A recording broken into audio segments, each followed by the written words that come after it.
Good Friday evening to you. Hello and welcome to More Sports and Less Levine, the Weekend Winners Edition. I'm Dave Bacon, our first show of 2019, loaded with football and Browns football. And we are pleased to be joined by cleveland.com's Browns beat reporter, Dan Lobby, in studio. Dan, we appreciate it. Thanks very much. What about this year? An exciting time to be covering the Browns for the first time in a long time. Yeah, you mentioned the first show of the year, and this is sort of the first year that the Browns are kind of back after all those years where they've struggled, and of course the Hugh Jackson years, getting through all of those, and now you go into 2019, and there's real expectations, real excitement about this team, and this is going to be a very, very long offseason, not just for fans, but I think for players too. Well, one of the big news is the Browns are hiring a new head coach again. This time John Dorsey will make the call. And this time, nationally, it is among the most desirable jobs. Let's take a look at the 8 openings, and they are ranked by Pro Football Talk. And our Cleveland Browns have the most desirable job ahead of the Green Bay Packers. What do you make of that? Yeah, it's usually been between one of those two jobs, and I just think the idea of having a young quarterback in Baker Mayfield that you can work with and mold. Obviously we've got Aaron Rodgers in Green Bay, but there's a lot of structural issues there with that roster. It's not as complete a roster as Cleveland has, and of course the Browns still have all that cap space, all those draft picks. They're going to get better this offseason. You have a GM in John Dorsey that has built good teams. It's not all that surprising. The Jets actually a little surprising, but again, it's because you got that quarterback. If you have a quarterback, you're going to be near the top of this list. And unfortunately, our folks down south in Cincinnati, they have the least desirable of the 8 openings. That's not really a surprise. That's a little bit of a mess. And Hugh Jackson, our old buddy, interviewed. Yeah. That would be a tough hire. If I'm a GM hiring a guy with that record in state against a team in your division, that's a tough sell to your fan base. It definitely is, and I guess the thing about Hugh Jackson is it's all about who you know. He has that relationship with the Bengals and their ownership, and then also you hear rumors that maybe if he doesn't get that job, he could end up in Minnesota as the offensive coordinator, where Mike Zimmer, a good friend of his, is coaching. So sometimes it's just about who you know, I guess. Yeah, and Hugh as an offensive coordinator, I get. Hugh as a head coach, not so much. The change was dramatic when you saw Greg Williams take over and when you saw Freddie Kitchen take over. Speaking of that, head coaching news, the Browns have denied requests from NFL teams to interview Greg Williams as a defensive coordinator candidate and Freddie Kitchens as an offensive coordinator candidate. Both of those will be interviewed by the Browns as their potential head coach. Let's take a look at the candidates we know the Browns have already talked to. Greg Williams internally, Jim Caldwell, former head coach. Kevin Stefanski, short-time offensive coordinator for the Vikings, took over for John DeFilippo here, who was here, and then most recently Campbell. Let's talk a little bit about Greg Williams. Do you have a sense? He did a great job as a head coach. I mean, it was a mess when he took over, and he got the ship going right. Does he have a legitimate chance, in your opinion? I think he has a chance in the sense that he came in, he won games, and he stabilized the organization. And if they look at their other candidates and they don't think those guys can run a team like Greg Williams did, I think he's got a chance. But the reality is, really what Greg did well was be competent. And this team doesn't just want competence for 2019. They want to be great for 2019, 2020, and beyond. They're looking for their coach for the next 5 to 10 years.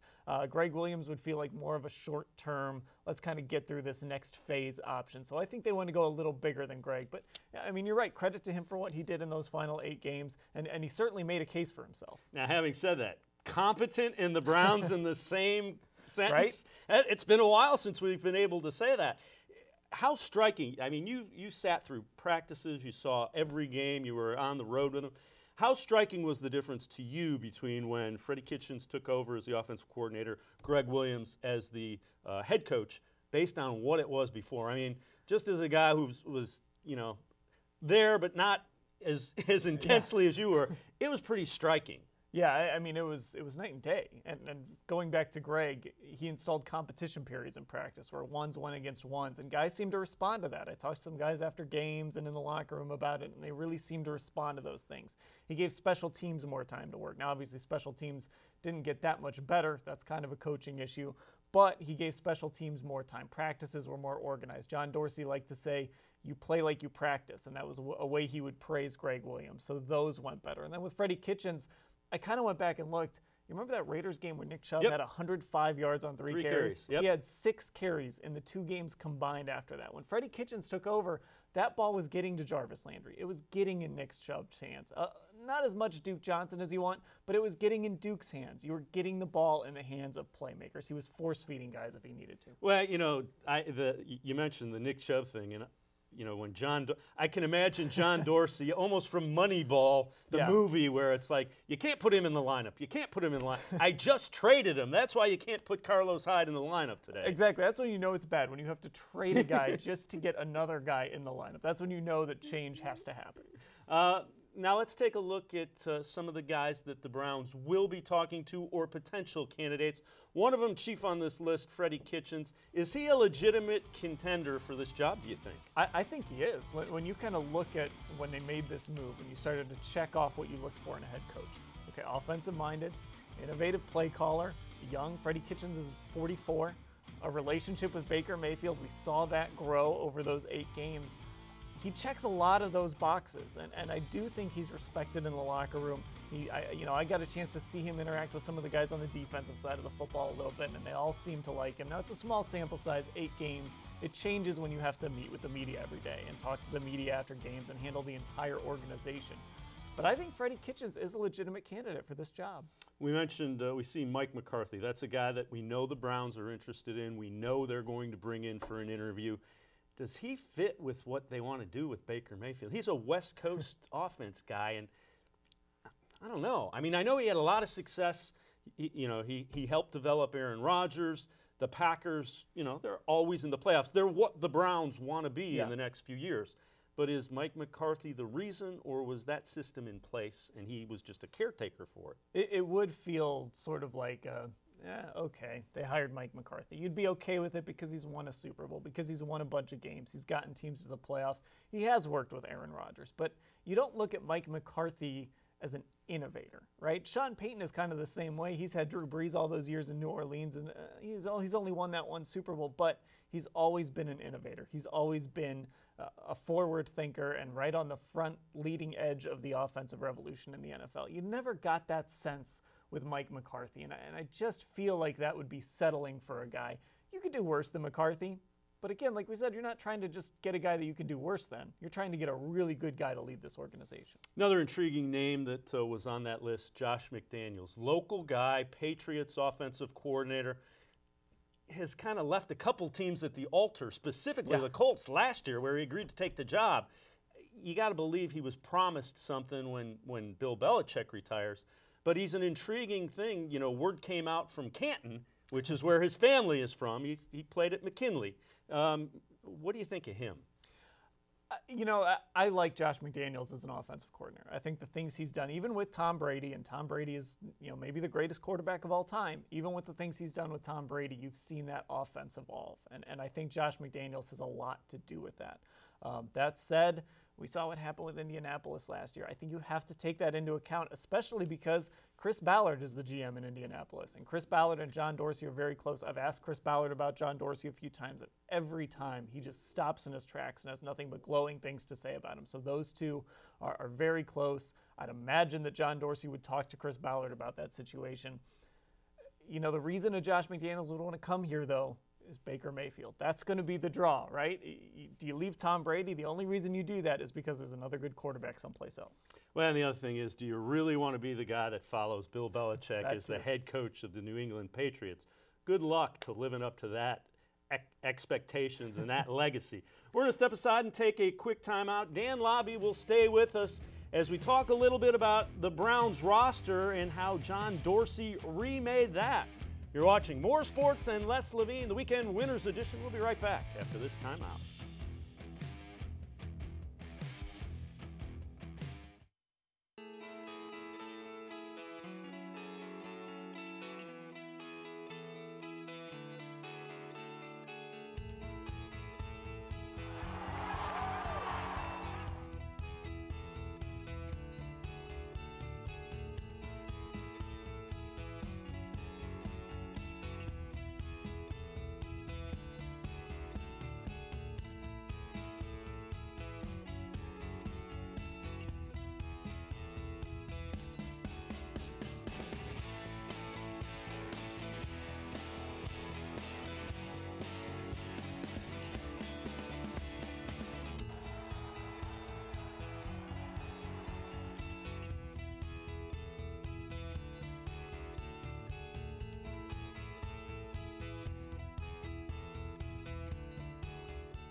The Ohio Lottery Partners in Education program has been recognizing role model students and teachers since 2007. To nominate a deserving teacher or student, go to OhioLottery.com. In the About section, find Supporting Education.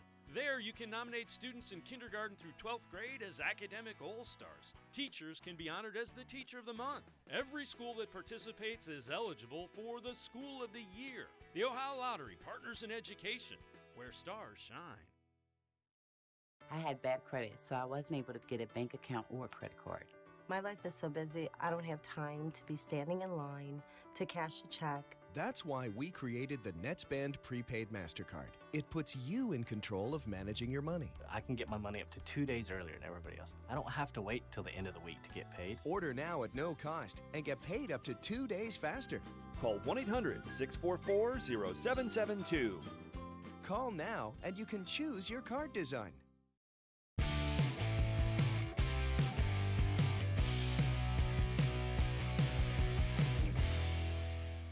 Welcome back to More Sports and Less Levine, the Weekend Winners Edition. I'm Dave Bacon.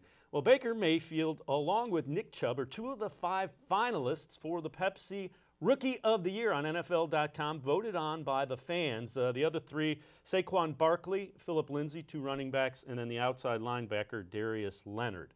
We are joined by Dan Lobby from cleveland.com, Browns beat reporter. And Dan, I don't want to be that guy, but I'm going to be that guy.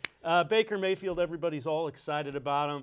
Let's go back a year ago, and everybody was all excited about another quarterback that the Browns wanted, a guy named Jimmy Garoppolo.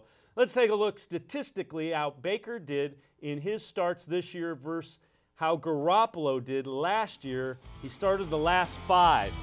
Garoppolo won all 5 of those games, threw for 1,560 yards. You see the touchdown to interception ratio. Baker in 13 games, a little bit better as far as yards, touchdowns to interceptions. Baker does have those 7 TDs and fumbles. But, you know, heading into this year, the 49ers were the hot team. Everybody loved them because they had their quarterback, Jimmy Garoppolo. Let's take a look at how Jimmy Garoppolo did in the games he played in this year before he got injured.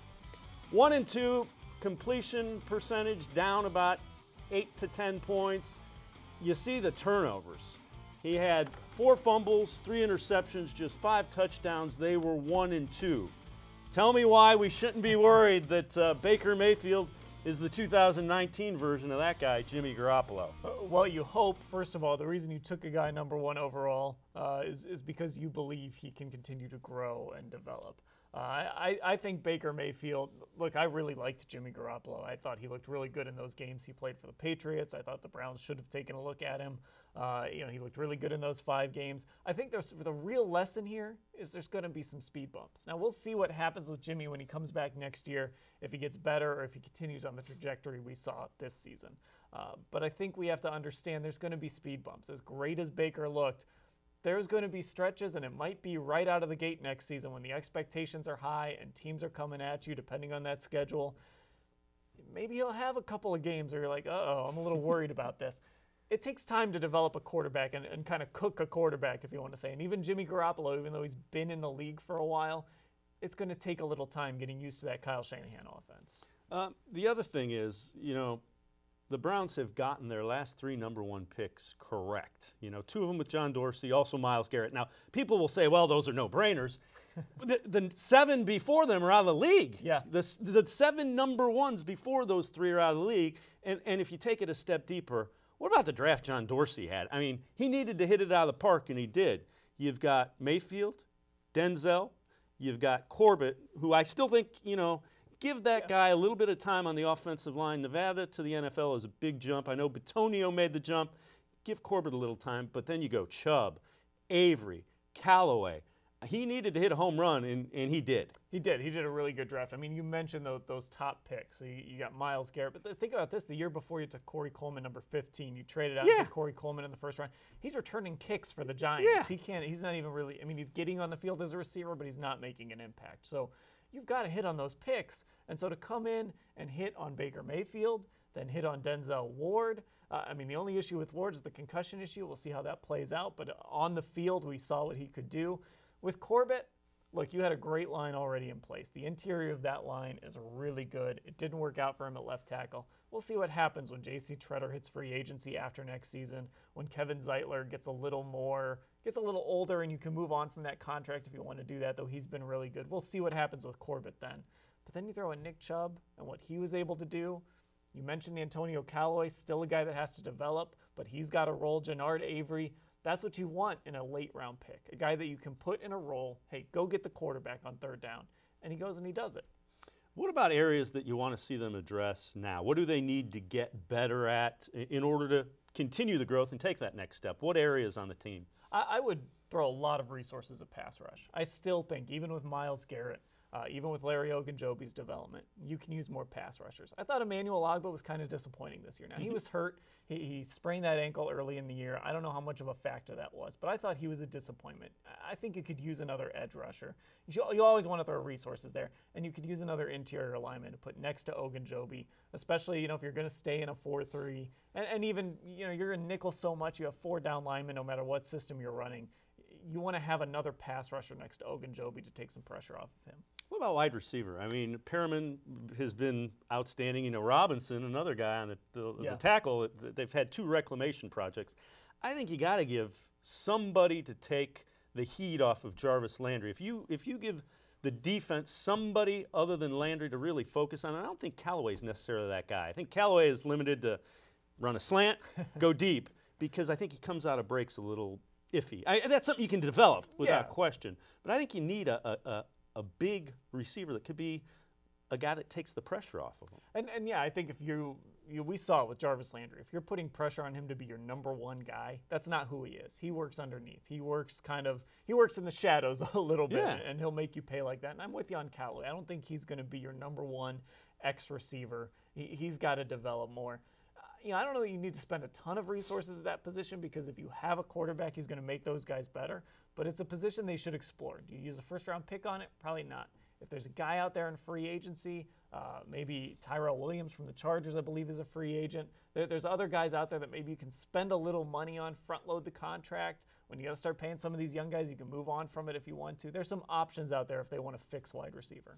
What about just John Dorsey? As we wrap this up, you have to feel really good about where this organization is, because you finally have a guy who seems to understand how to build an organization, how to build a roster, and how to get people to work together. Yeah, that's the big thing. You use the word organization. What's the first thing he does when he comes in? He brings in Elliott Wolf, who has been a GM candidate. Every GM search in the NFL, Elliott Wolf's name has come up. Well, he finally was able to pry him away from Green Bay and come to Cleveland and work in the personnel side of the organization. Alonzo Highsmith, another guy he was able to bring in. And now he's going to get to pick his head coach. So you're seeing an organization work from top to bottom. You still got to deal with the owner. We'll see what Jimmy Haslam, if he can kind of stay out of the way and let John Dorsey work. So far he has. So far it sounds like he's letting John Dorsey make the decisions in this coaching search. If he kind of stays out of the way and lets John Dorsey do what he wants to do, this organization can stay on the right track. And note to Mr. Haslam, look at what it's been, look at what it's now.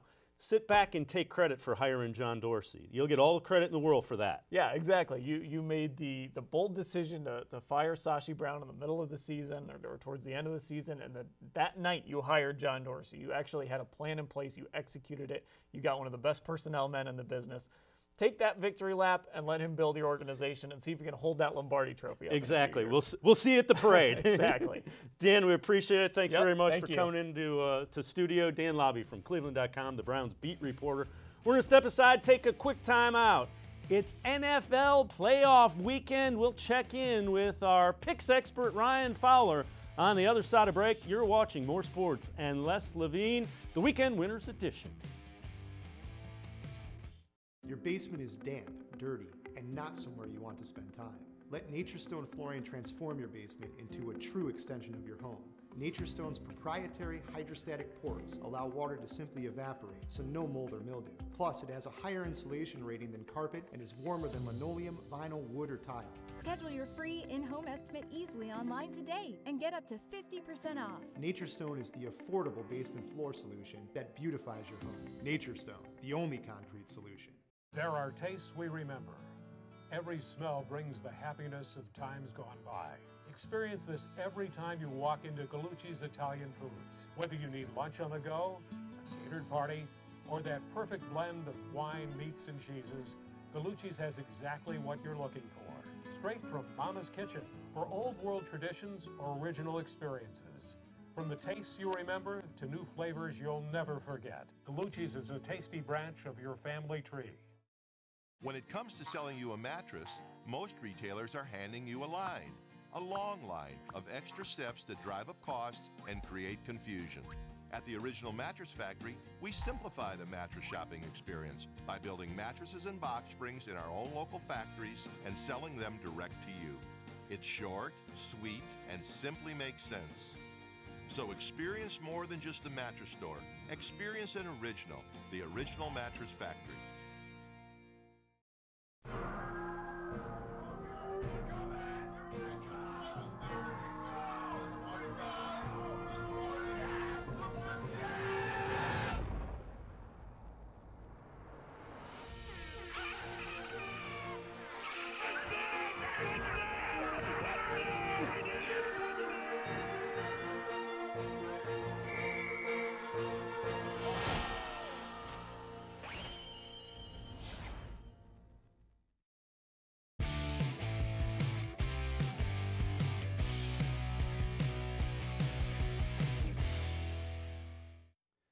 Welcome back to More Sports and Less. Levine, the weekend winners edition. I'm Dave Bacon. NFL playoffs begin. Browns not involved this year, but there is always next year. We do have 4 games on tap this weekend, 2 Saturday, 2 Sunday, as it's NFL Wild Card weekend. It's time to bring in our point spread expert, Ryan Fowler from NFLPickWatch.com. Ryan, 4 games on tap. Who do you like? What are you thinking this week? Let's start with the Saturday games. The Colts are getting 2.5 at Houston against the Texans. Here are the trends. Indianapolis 9-1 straight up in the last 10. Colts 6-3 against the spread in the last 9. Houston is 4-1 against the spread in their last 5 at home. What are you thinking in this one, Ryan? Well, lots to digest because these two teams have faced each other twice during the regular season playing in the AFC South. So look at the most recent game. I think that's kind of a nice barometer of what we have going into this matchup. The big thing for the Colts, being the road team and being the underdog, is getting some good offensive line blocking to open some lanes for Marlon Mack and the Colts running back committee, because they do have a committee. Ryan Kelly, their center, who has missed some games late in the season, looks to be on schedule to play this weekend, which is huge because they need to get that running game going. They can't just drop back and pass because the pass rush of the Texans is so potent. The Texans pass rush got to Andrew Luck 4 times in the first meeting, and that was a game the Colts lost. So let's look at the Houston side of things. Now, the offensive line of Houston has been disastrous. Deshaun Watson has been sacked the most out of any NFL quarterback this year. So if the Colts can get a pass rush on him, that could be a long day for Watson, because when he runs, he doesn't run with conviction like a Josh Allen or like a Trubisky, who we'll talk about here in a little bit.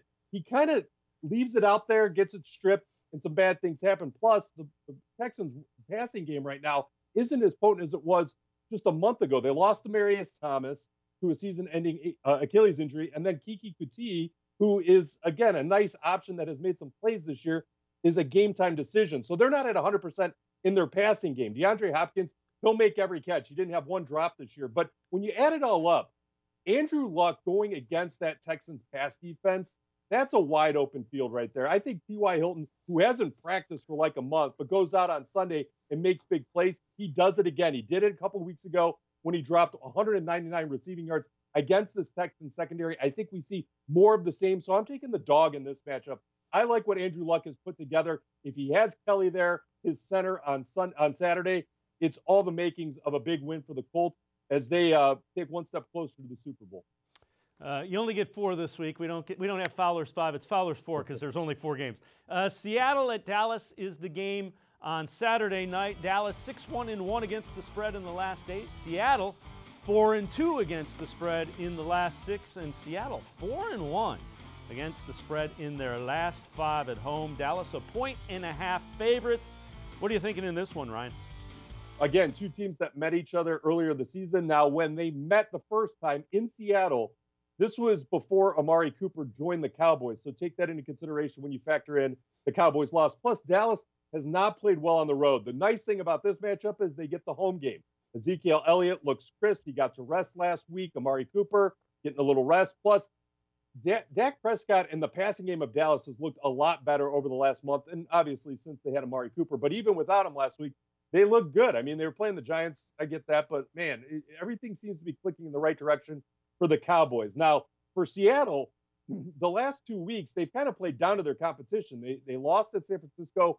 They let Arizona hang around in kind of a meaningless sort of Week 17 matchup. But you would have thought that Seattle, wanting to get right for the playoffs, would have put up a little bit more of a fight. Seattle one-dimensional, a lot of running. Russell Wilson tries to pull a rabbit out of his hat there in the fourth quarter. But I think when you look at the Cowboys at home and the trends at home, everything is lining up Cowboys with this small of a spread. I think I was a little surprised that it wasn't 3, maybe 3.5 to really force your hand to look at Seattle. But I like this spread for Dallas here at home. I know if you look at Jason Garrett and Pete Carroll's track record, these are two coaches where you're like, how did they survive and advance to that next game? Because Garrett's been on the hot seat for the last 3-4 years, if not longer. Pete Carroll has gotten lucky in a lot of matchups over the years. So I like the home team in this. I think Ezekiel Elliott, they have enough going in that run game, and then Amari Cooper to stretch the field.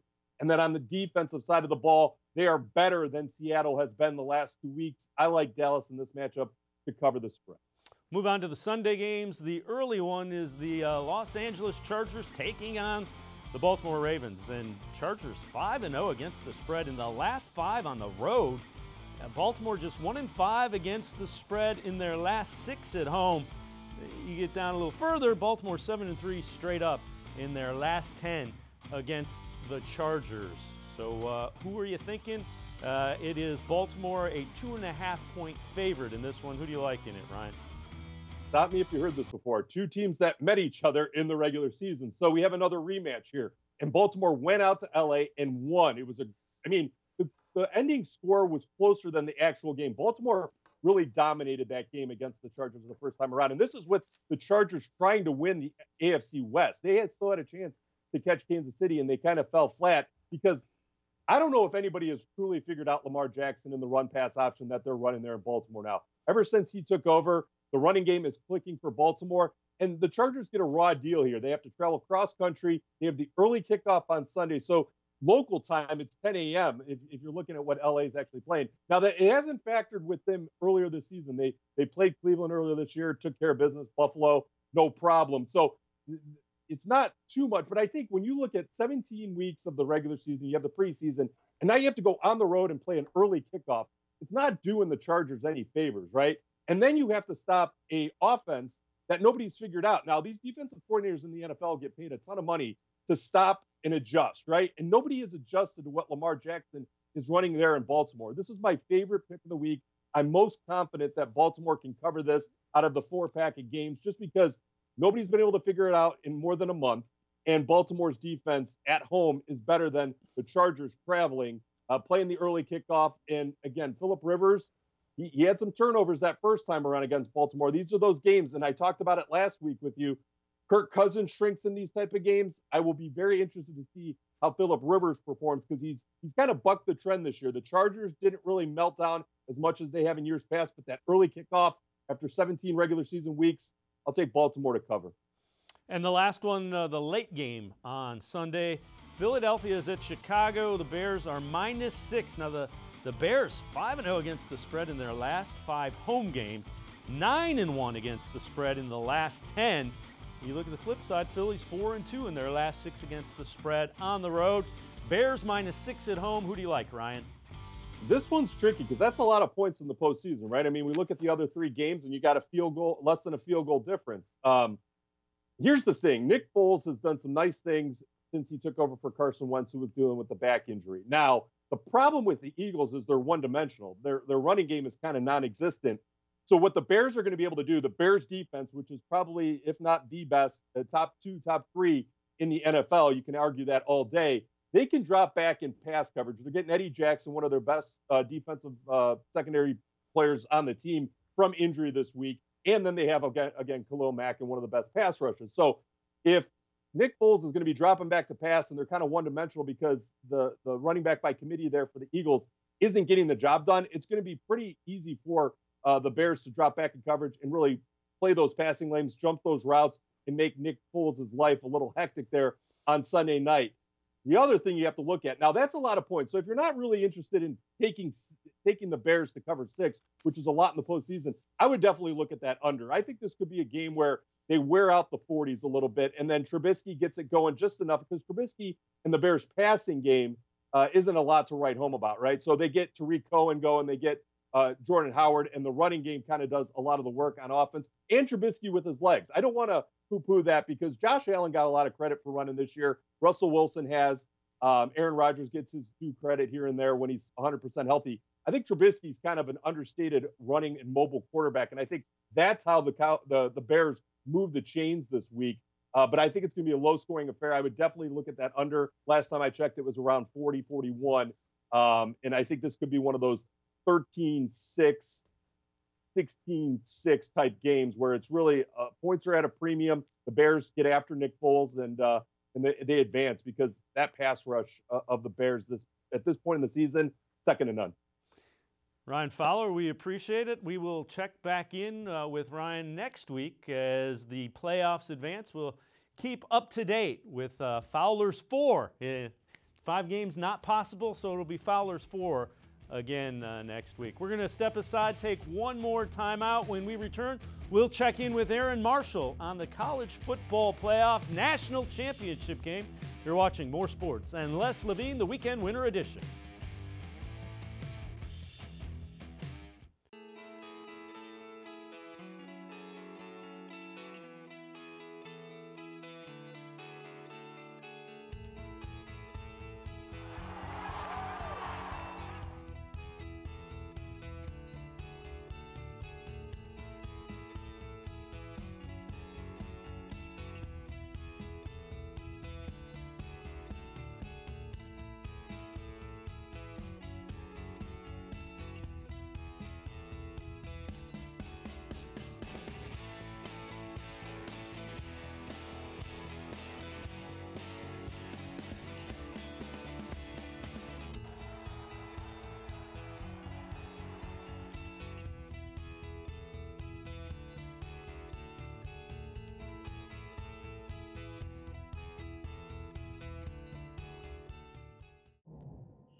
Smile. No matter how well you provide for your family today, if you don't have life insurance, their future may be at risk. Why not help guarantee those you love $250,000 or more with life insurance through AIG Direct? Less than $14 a month buys a 40-year-old man a $250,000 term life policy. That's up to 3 times what you can get from other companies for the same price. Make the future more secure for those you love. Call 1-800-723-9758. It takes attention to detail. With your local Bryant dealer, you're getting more than just a technician. You're getting someone who pays attention to your needs and the little things that make a big difference. It takes the dealer you can rely on. And to keep your family warm this winter, here, let me show you how this works. It takes Bryant. Bryant. Whatever it takes. It takes Smiley One Heating and Cooling to bring the heat when things get chilly. Find us at 440-449-HEAT.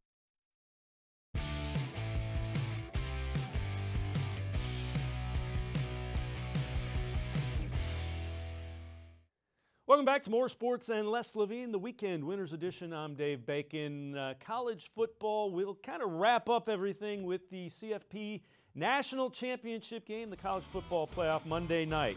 Alabama against Clemson. Clemson a 6-point underdog. You see Clemson 7-2 against the spread in the last 9. Bama 5-0 straight up their last 5. Alabama's gone under 10 of their last 15. Clemson has gone over in 4 of their last 5. Time to bring in Cleveland.com's sports wagering columnist Aaron Marshall from down in Columbus. Aaron, appreciate the time. What do you like in this? Who do you like? And what do you like the most in the college football playoff national championship game? Well, I know some people might be getting a little tired of this game. This is the third matchup in the championship round. But what a heavyweight fight this is going to be. You know, I really think it's going to be a super close game. You know, I think one thing that Alabama usually has is an edge before the game starts where teams are intimidated by them, kind of like a Mike Tyson in his prime.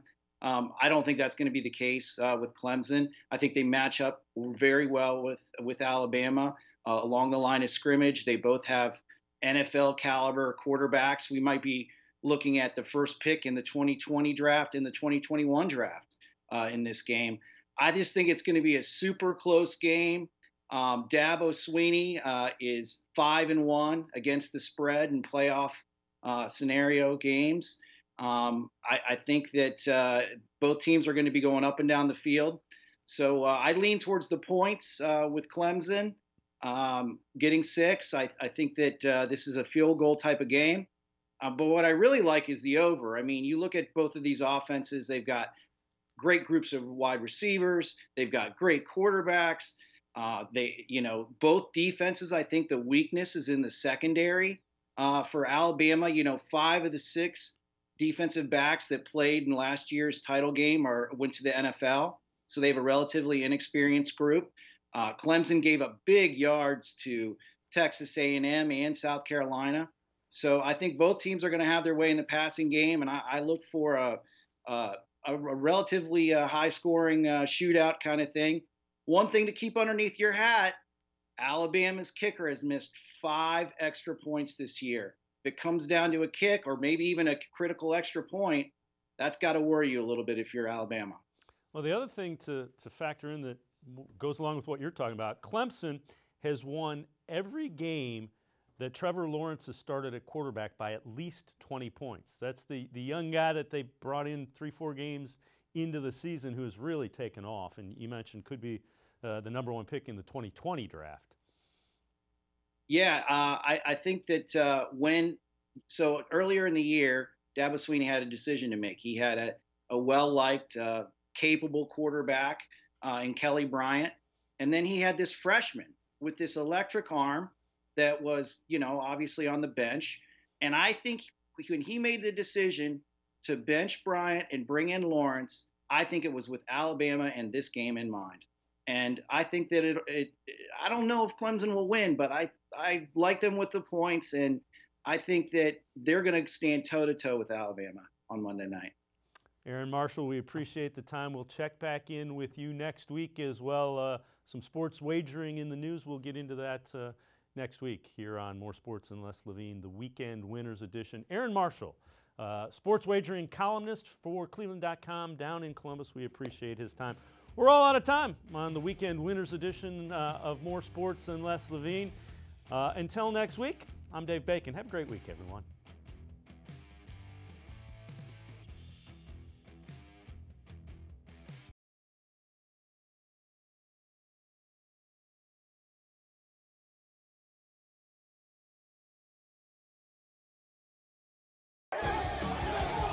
Keep it simple.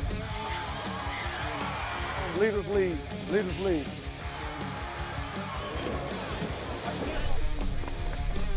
Let's go!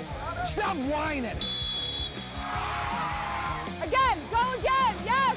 You gotta rotate, go, Stowe!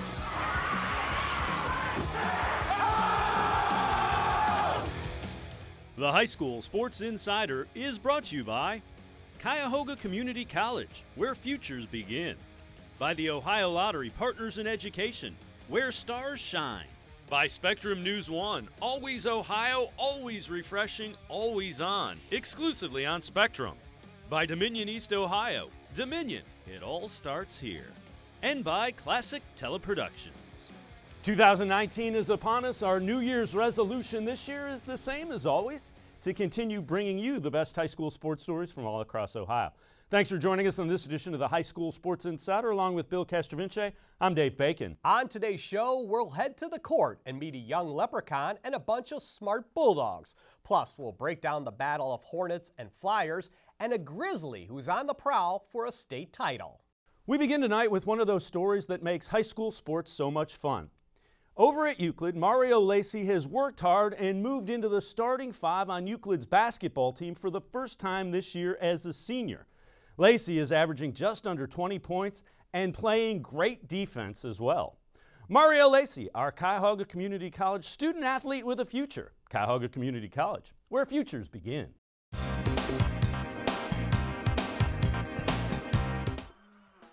He's 6 foot 6 inches tall, a tough defender, athletic, and hustles all over the court. Euclid's Mario Lacey worked hard on the offensive part of his game, and he's seeing the results this year.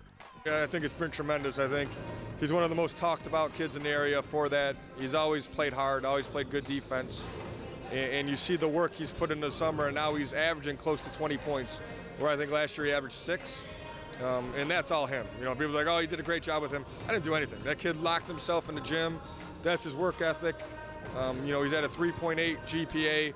It's just the kind of kid he is. He comes from 2 great parents. As a scorer, my confidence has been really good. Like, it's been really good to the point where, like, as soon as I get the ball, I don't look to pass first. I can just go to the basket and score. Like, I don't be scared, no nothing. I just look to the basket and score every time.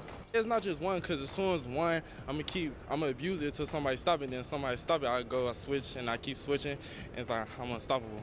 Lacey now has the ability to impact the game in all facets. He has the ability to jump high and very quickly. He takes a great deal of pride in being a force defensively for the Panthers inside. It's kind of a message like, yeah, this is my house, and ain't nobody going in, ain't nobody stepping in my house. Like, the square, that's just mine, that's mine. If you come up there, if you come in there, you're gonna have a hard time getting a shot up, because if not, it's going in the stands. When you watch Lacey on the court, he has all the qualities coaches look for at the next level. He's flying under the radar a little bit right now because he's developed late. But his work ethic has turned him into a guy that college scouts will notice this year. A lot of kids come in as a freshman, and you say, okay, who's the big freshman? Who's the big freshman? Some kids, it takes a little more time. And, you know, he played freshman basketball as a freshman. He played JV as a sophomore, came off the bench as a junior, and now he's catching up to his body. You know, he's always athletic. He didn't really know how to use it. And now he's figuring it out, and it's something special. It's fun to watch. In the classroom, Lacey has been a star throughout his high school career. He carries a 3.8 grade point average, and his parents have always stressed grades. Grades can be way important to me because, like, first you got to be a student to be an athlete. If your grade's bad, then I wouldn't be on this court right now. So I make sure my grades on, like, top A's and B's. I want to go into engineering, automotive engineering, like building and designing my own cars. And when I told my mom that, she was like, it's going to take a lot of math. I'm like, yeah, I know. So I got to make sure I stay top on my math topics and everything. Boffman is a popular name in the city of Wadsworth. Last year, Joey Boffman was named Ohio's Mr. Football. He's now at Elon. Today, we're talking about Luke Boffman. Despite having the same last name, they are not related, but they are both pretty good wrestlers, and Luke has a shot at winning his first title this season. Here's Luke Boffman, this week's Ohio Lottery Partners in Education Shining Star.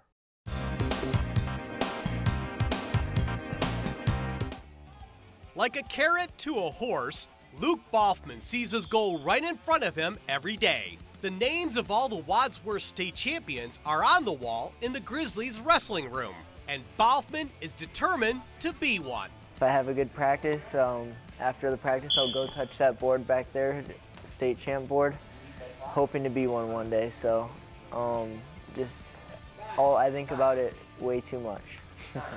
Way too much, you think? Yeah. Do you think, are you just obsessed? Yeah, I mean, not obsessed, just, yeah, obsessed, you're right. A 3-time state qualifier, Boffman came oh so close to his dream last season. He wrestled Bryce Andonian of St. Edward for the state title at 138 pounds. I was winning the whole match, and in the third period, he put me in a cradle and put me on my back. And then it was lots of fireworks from there. It turned into a barn burner, especially in the last 30 seconds. But Boffman fell short, 14-10. He's a really good wrestler, so I don't want to change anything I did. I mean, hopefully it's just something that I can learn from so that this year I can actually get it done. Luke also began his senior season with a 3.4 GPA and a Big Ten scholarship to Indiana. It was just a different atmosphere, both wrestling-wise and facilities and the team and the coaching staff and everything about it. It was just special. Luke Boffman is also motivated by his 2 older brothers. Noah is on the wrestling room wall as a 2-time state champ, and his oldest brother, Chris, is an assistant coach at Wadsworth. I would say it used to be more of a competition, but now we're like starting to become more best friends instead of super, like we used to fight all the time, and then now we're just good friends and we want the best for each other.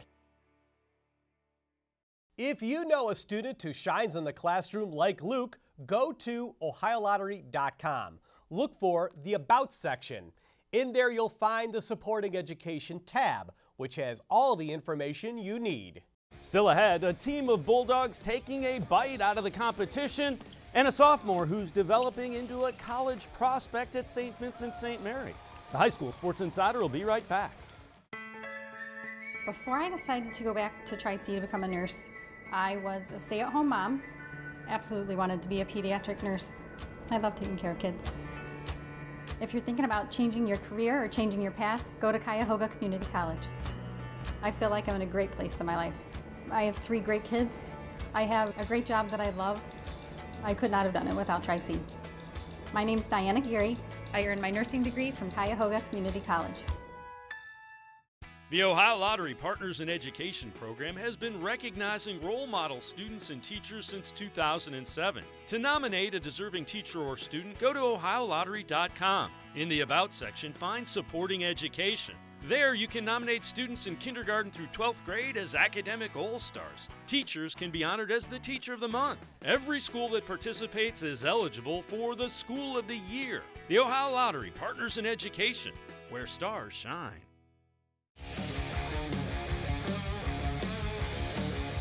The High School Sports Insider rolls along. Thanks for riding shotgun with us.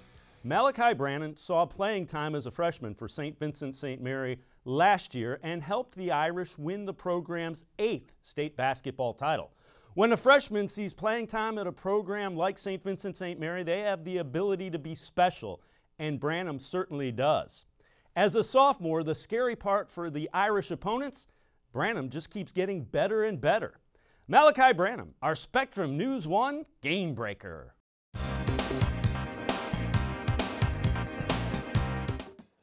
"6'6" Malachi Branham is a work in progress on the basketball court, but there's a great deal of talent, skill, and most importantly, desire to be the best he can be.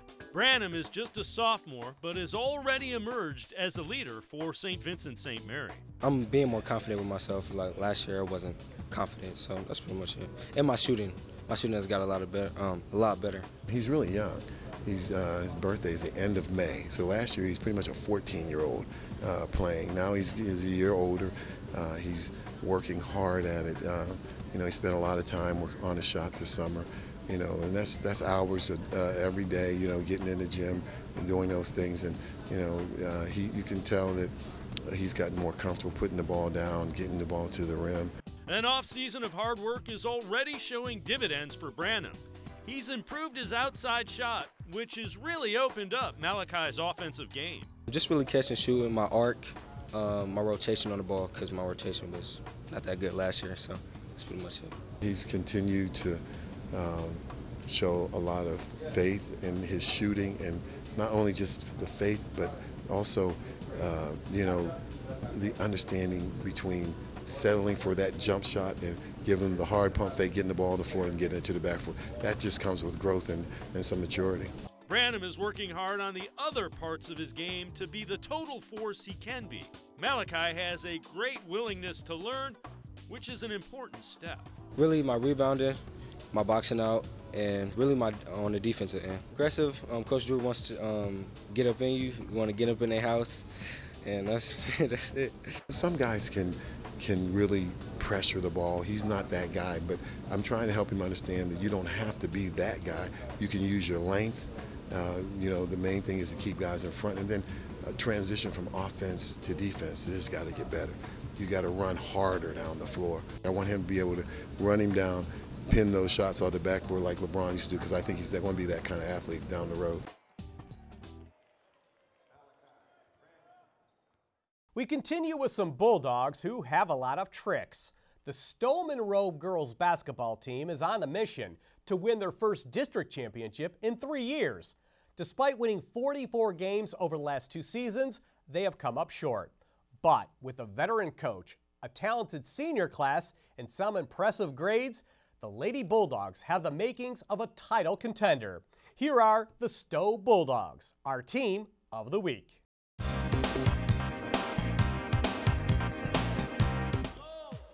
For the last 20 years, Bob Podges has been the head basketball coach at Stowe, and this year's team might be the most impressive one yet. Of the 13 players on the varsity roster, 8 are straight-A students, and the other 5 have at least a 3.5 GPA. I think that one thing that's very true about their strong academics allows us to do things a lot more on the basketball floor mentally. They're able to handle different situations and different things that we throw at them because they understand it. The Lady Bulldogs have a lot of experience too. 3 seniors, Lizzie Stefanoff, Lexi Pettit, and Emily Andersey, have been starting since they were freshmen. We started playing together like in 4th grade, so I've known Lexi and Emily for a really long time, and that's why we're best friends to this day. So I guess we've spent a lot of time together on the court, which is why I like playing the sport so much. I've played with these people for my whole life. They're my best friends. It'll be weird playing on a different team and without them and like going our different ways. And it will be really different like having a different coach. Yeah, we're just pushing each other every day in practice and guarding each other every once in a while helps. Just working together and treating each other with respect. And there are 2 other seniors. One who's back after taking a break from basketball for 2 seasons, and another who's from Slovakia. I think the girls are really friendly and helpful, and they want to help me, and I feel like at home. Everyone just knows what the other person's gonna do, so it's kind of easier to play with them because you'll know what they're gonna do, so you can go off of that, and it just makes us better. Throw in some eager underclassmen, and you have the Stowe Bulldogs. Yeah, they've been really good leaders. Ever since I was a freshman, they've been giving me advice and what to do on and off the court. So they've been really helpful. And all my teammates last year really helped me out with that, and they all taught me things and just really helped me a lot to get a hold of the whole thing. If you missed some of today's show or want to see past episodes, they're online and free. What a deal, I know. Head to citybeat-tv.com. That's citybeat-tv.com. Coming up next, we'll check in on a football rivalry in this week's All Access. And our Insider Classic has thrown his name in the Heisman race for next year. Stay tuned. We cannot be bystanders. We can stop to make sure someone is okay. We can warn someone when their drink isn't safe. And disrupt the situation. We can get someone a cab or walk them home safely. We can make campuses safer for our friends, our roommates, our classmates, our fellow human beings. We cannot be bystanders. We can intervene. It's on us. All of us. Learn how and take the pledge at itsonus.org. Thanks for hanging with us on this edition of the High School Sports Insider. We are in winter sports mode, but we're still honoring some of the fall state champs that earned that title in the fall. Teams like the Kirtland Hornets. Kirtland defeated Marion Local to win the Division VI State Football Championship and got a little revenge in the process. Marion Local was the team that beat Kirtland in last year's Division VI State Football Championship. In fact, these 2 teams have played 3 of the last 4 years in the title game. It's the thing that rivalries are made of. We have an all-access look at the Kirtland Hornets as they win the Division VI State Football title.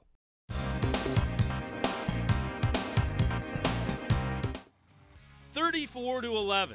It was something that motivated the Kirtland Hornets football team all season long. 34-11 was the final score of the Division VI State Championship game a year ago, with Kirtland losing to Marion Local, and it was a constant driving force for the 2018 Hornets. Oh yeah, right after that state game, we went into the weight room the next day, put the score on the whiteboard, and we just kept grinding from that day after to this day. When coach gives us a hard workout, we just look right up on that board and we see 34-11. It gets us in there. We go out there, we work hard in the weight room every day, and then we go out and practice and battle every day, and we made each other better, and it paid off in the end, which feels great. The Hornets got exactly what they wanted, a rematch with the Flyers in the Division VI title game, and this time the Hornets won the championship by a final of 16-7. With a dominant performance up front, Kirtland ran for over 300 yards in the game. As far as small schools, they're the class of, they got 10 state championships. Coach Goodwin does it the right way. They got great kids, and they got a great community, and that's what all the other small towns in Ohio try to live up to them, and so to compete with them and be able to play, we wanted to play them. Yeah, definitely. We knew that, this is our revenge. This is unfinished business. So we came into this game with a mindset that it's going to go both ways. They're going to get some great plays. We're going to get some great plays. We're going to get some bad plays, etc. And we just came out here and did what we do. This is what we prepared for all year, so it feels good. The Hornets have developed a nice rivalry with Marion Local, one of mutual respect. Kirtland has also established themselves as one of the top small school football programs in the state. This year was the 6th time in the last 8 seasons that they've played in the state championship game. And the Hornets brought home their 4th state football title. Last time we won one was a freshman, and it didn't feel like much because I didn't play. This time I played, and I think I played pretty well, so it means a lot to me. I'm so proud of them. They work so hard. People don't realize the amount of hours they put in from 9th grade. Even from 7th grade till now. So it's so cool, so cool. It's time to open up the archives for this week's Insider Classic. Joe Burrow began his college career at Ohio State, and he got a little playing time at quarterback. But after 2 seasons, the 6'4" pro-style QB transferred to LSU, which has been a perfect fit. Burrow led the Tigers to a win in the Fiesta Bowl, throwing for almost 400 yards and 4 touchdowns. He could even get into the Heisman race for next year. We met Joe when he was a senior at Athens High School. Let's go back to 2014 as Joe Burrow becomes an Insider Classic.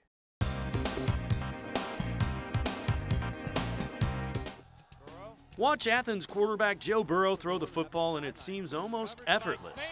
Put him in the Bulldogs spread offense and watch scoreboards across the state blow up. I have great chemistry with my wide receivers. I've grown up throwing to them since 3rd grade. We've all been together for 10 years, and we have great chemistry together. He does so many special things, and he's got so many great teammates that can really work his talent well, and he certainly orchestrates all of it. Burrow and the Bulldogs are hitting all the right notes. He's thrown for over 4,000 yards, 57 touchdowns, and just 1 interception in his senior year. He's the leader of one of Ohio's all-time highest scoring offenses. Our goal is to score 60 points. If we get upset if we don't score every time we get out there. So we were kind of upset with tonight in the first half, but the second half we turned it on. Because he throws the ball so well, some overlook the other parts of Burrow's game. A lot of people don't think I can run too much. They kind of just brush that off to the side, but I pride myself on my running ability. All the skills of a quarterback, the arm, the legs, the understanding of the offense, are off the charts for Joe Burrow. But that's not what makes him the elite quarterback he is. The overall thing that sticks out in your mind when you've been around Joe Burrow for any amount of time at all is that he's just such a fierce competitor. He strives to win. He elevates people around him, and he just works so hard. And it couldn't happen to a better kid. He's humbled in his success. Burrow comes from a football family. His father was a star linebacker at Nebraska. Joe has committed to play for the Ohio State Buckeyes next season. It really wasn't a dream. I wanted to be a Nebraska Cornhusker, but they never called, and I'm extremely happy with the way things turned out. In talking to recruiters, which we had an awful lot of over the past year, the biggest thing that I told them is he's a guy you don't want on the other sideline, and to me that's a huge compliment to make on a kid, but he's such a unique kid. He really is. He's his own guy. He's comfortable in his own shoes. As far as success on the next level, Coach Adams, who has known Burrow since his middle school days, sums it up best. There's no way in this world that I'd ever bet against Joe Burrow because he's a kid that always finds a way to get it done. We want you to get more involved in the show, and you can through social media. Follow us on Twitter. We're at HS Sports Insider and at Dave Bacon Sports. Tweet us your story ideas or your pictures showing school spirit, and we'll use them in a future show. We're still plugging away on Facebook as well. Head to our page and like us. We're at High School Sports Insider. But stick around. The tweets of the week are coming up next. The best thing Tri-C did for me was give me opportunities. The workforce program prepared me for the career I have now. I got a job in the aerospace industry where I work on CNC machines. I have 3 younger brothers. I want to teach my brothers, hard work actually pays off. Come to Tri-C. It's a great stepping stone to wherever you're trying to get to in life. My name is Chris Grooms, and I got my start at Tri-C. The Ohio Lottery Partners in Education program has been recognizing role model students and teachers since 2007. To nominate a deserving teacher or student, go to OhioLottery.com. In the About section, find Supporting Education. There, you can nominate students in kindergarten through 12th grade as academic all-stars. Teachers can be honored as the Teacher of the Month. Every school that participates is eligible for the School of the Year. The Ohio Lottery Partners in Education, where stars shine.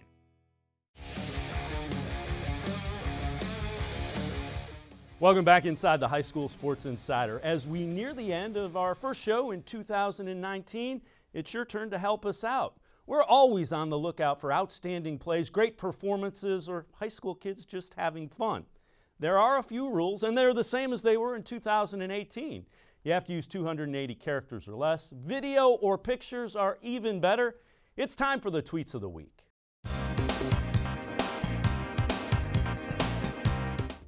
The Jackson Polar Bear basketball team went to a tournament in Orlando, Florida, and beat 3 out-of-state teams to win the tournament. The young Polar Bears are now 8-1 on the year.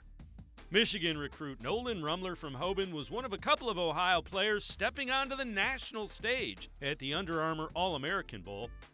And congrats to Westerville Central's Benny Snell. Snell became the University of Kentucky's all-time leading rusher in the Wildcat Citrus Bowl win over Penn State. Keep those tweets coming. We want your story ideas or your pictures or your video showing your school spirit. Tweet those to us. We're at HS Sports Insider or at Dave Bacon Sports. Use hashtag HSSI Ohio. Again, that's at HS Sports Insider or at Dave Bacon Sports. Use hashtag HSSI Ohio. We'll use a few of them on upcoming shows as the Tweets of the Week. We are all out of time on this, our first show for 2019. Before we go, we want to thank you for taking the time in your busy schedule to join us. We hope to see you back here next week, same time, same place, when again we'll have some of the best high school sports stories from all across Ohio. And as always, thanks for supporting high school athletics. Have a great night.